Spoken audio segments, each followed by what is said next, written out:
Christophe Masse, j'enseigne à l'école de journalisme et de communication, la géopolitique et les institutions politiques.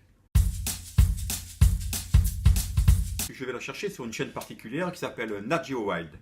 Et ça touche à la vie des animaux et c'était quelque chose que je ne connaissais pas bien et là je me suis pris de passion pour ce type d'émission et je regarde souvent cela avec beaucoup de plaisir et ça me détend. Les États se battent sans armes. Voilà. Il n'y a pas trois mots, il y en a un peu plus, mais voilà.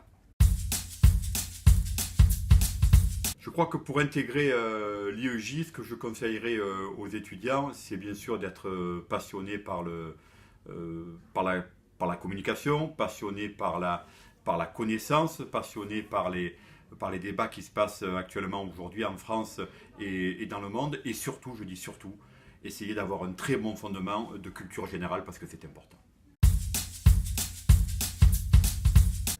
Alors moi, l'actu de ce début d'année, alors peut-être c'est une petite déformation professionnelle de par la géopolitique, mais je suis très accro au feuilleton de la Catalogne et à ce qui se passe en ce moment en Espagne, dans cette province de Barcelone. On voit des choses assez extraordinaires.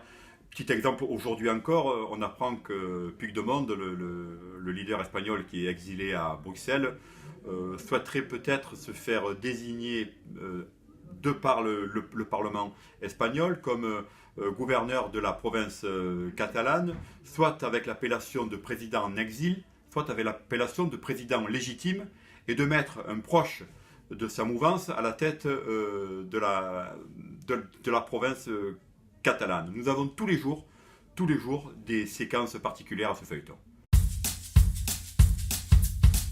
C'est en juin 2002, lorsque j'ai été élu député des Bouches-du-Rhône. Ça a été pour moi un moment très très fort. C'est une élection particulière, on devient parlementaire, législateur, et ce mandat que j'ai passé à l'Assemblée nationale reste mon meilleur souvenir.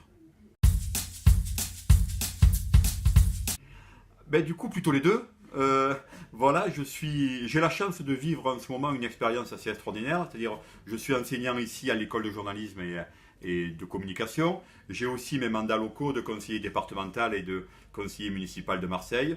Je peux vivre ces deux aventures en parallèle, c'est magnifique. Donc, plutôt les deux.